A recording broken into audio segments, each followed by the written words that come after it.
Hi, welcome to one of the best things ever written, chapter 15 from book the third, A Tale of Two Cities by Charles Dickens. Well, let's see how this thing ends. It's called The Footsteps Die Out Forever. Along the Paris streets, the death carts rumble, hollow and harsh. 6 tumbrils carry the day's wine to la guillotine.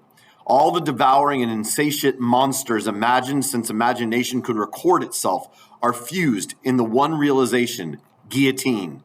And yet there is not in France, with its rich variety of soil and climate, a blade, a leaf, a root, a sprig, a peppercorn, which will grow to maturity under conditions more certain than those that have produced this horror. Crush humanity out of shape once more under similar hammers, and it will twist itself into the same tortured forms. Sow the same seed of rapacious license and oppression over again, and it will surely yield the same fruit according to its kind. You can stop right there and answer number 1 on the study guide. 6 tumbrils roll along the streets. Change these back again to what they were, thou powerful enchanter, time, and they shall be seen to be the carriages of absolute monarchs, the equipages of feudal nobles, the toilets of flaring Jezebels, the churches that are not my father's house, but dens of thieves, the huts of millions of starving peasants. No, the great magician who majestically works out the appointed order of the Creator never reverses his transformations. If thou be changed into this shape by the will of God, say the seers to the enchanted in the wise Arabian stories, then remain so. But if thou wear this form through mere passing conjuration, then resume thy former aspect. Changeless and hopeless, the tumbrils roll along. As the somber wheels of the 6 carts go round, they seem to plow up a long, crooked furrow among the populace in the streets. Ridges of faces are thrown to this side and to that, and the plows go steadily onward. So used are the regular inhabitants of the houses to the spectacle that in many windows there are no people, and in some the occupation of the hands is not so much as suspended, while the eyes survey the faces in the tumbrils. Here and there the inmate has visitors to see the sight. Then he points his finger with something of the complacency of a curator or authorized exponent to this cart and to this, and seems to tell who sat here yesterday and who there the day before. Of the riders in the tumbrils, some observe these things and all things on their last roadside with an impassive stare, others with a lingering interest in the ways of life and men. Some, seated with drooping heads, are sunk in silent despair. Again, there are some so heedful of their looks that they cast upon the multitude such glances as they have seen in theaters or in pictures. Several close their eyes and think or try to get their straying thoughts together. Only one, and he a miserable creature of a crazed aspect, is so shattered and made drunk by horror that he sings and tries to dance. Not one of the whole number appeals by look or gesture to the pity of the people. There is a guard of sundry horsemen riding abreast of the tumbrils, and faces are often turned up to some of them, and they are asked some question.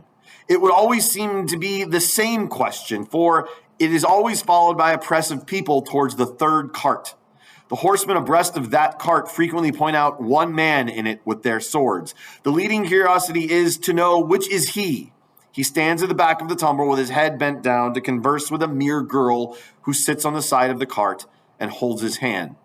He has no curiosity or care for the scene about him and always speaks to the girl.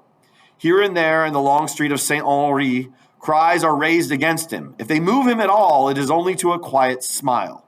As he shakes his hair a little more loosely about his face, he cannot easily touch his face, his arms being bound. On the steps of a church, awaiting the coming up of the tumbril, stands the spy and the prison sheep, Barsad. He looks into the first of them, not there. He looks into the second, not there. He already asks himself, has he sacrificed me? When his face clears as he looks into the third.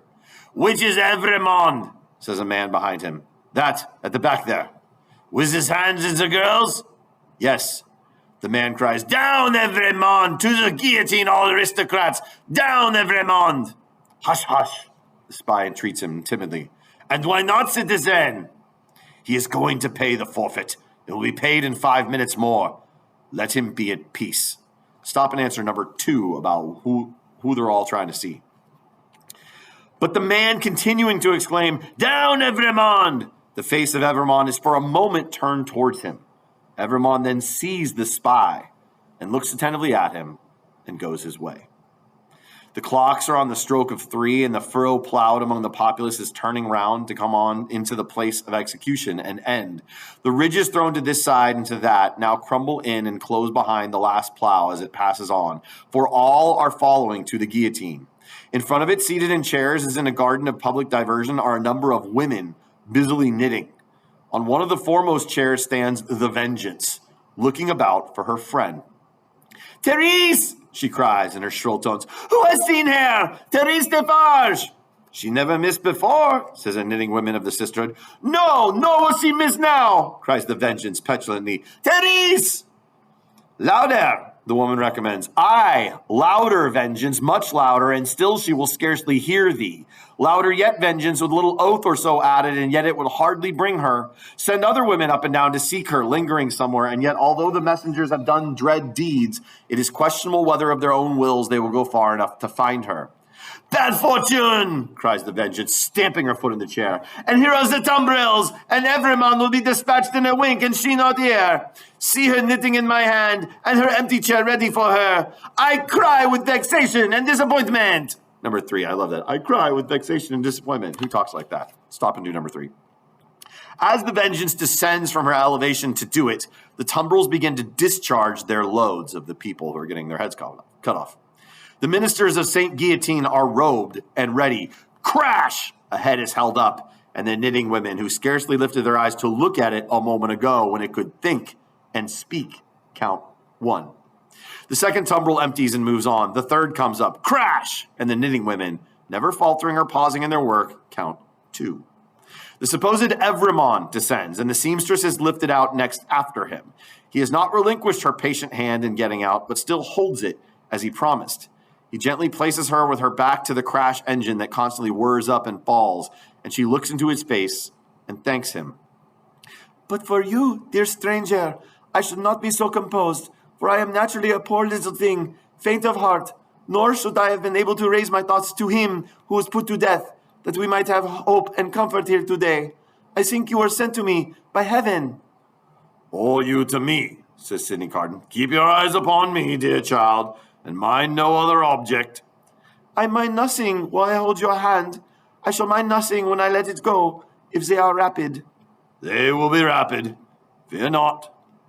The two stand in the fast-thinning throng of victims, but they speak as if they were alone. Eye to eye, voice to voice, hand to hand, heart to heart. These two children of the universal mother, else so wide apart and differing, have come together on the dark highway to repair home together and to rest in her bosom. "Brave and generous friend, will you let me ask you one last question? I am very ignorant, and it troubles me, just a little." "Tell me what it is." "I have a cousin, an only relative and orphan, like myself, whom I love very dearly. She is 5 years younger than I, and she lives in a farmer's house in the south country. Poverty parted us, and she knows nothing of my fate, for I cannot write. And if I could, oh, how should I tell her? It is better as it is." Yes, better as it is." "What I have been thinking as we come along, and what I am still thinking now, as I look into your kind, strong face, which gives me so much support, is this. If the Republic really does good to the poor, and they come to be less hungry, and in all ways to suffer less, she may live a long time. She may even live to be old." "What then, my gentle sister?"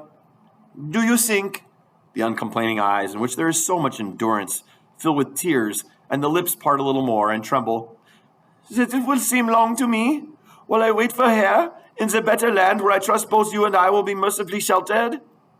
"It cannot be, my child. There is no time there, and no trouble there." "Oh, you comfort me so much. I am so ignorant. Am I to kiss you now? Is the moment come?" "Yes." She kisses his lips, he kisses hers. They solemnly bless each other. The spare hand does not tremble as he releases it. Nothing worse than a sweet, bright constancy is in the patient face. She goes next, before him, is gone. The knitting women count 22. "I am the resurrection and the life, saith the Lord. He that believeth in me, though he were dead, yet shall he live. And whosoever liveth and believeth in me shall never die." The murmuring of many voices, the upturning of many faces, the pressing on of many footsteps in the outskirts of the crowd, so that it swells forward in a mass like one great heave of water, all flashes away. 23. There's your answer to number 4. They said of him about the city that night that it was the peacefulest man's face ever beheld there. Many added that he looked sublime and prophetic. They said of him about the city that night that it was the peace. I said that. One of the most remarkable sufferers by the same axe, a woman, had asked at the foot of the same scaffold not long before to be allowed to write down the things that were inspiring her. If he had given an utterance to his thoughts, and they were prophetic, that he knew what was going to happen, they would have been these.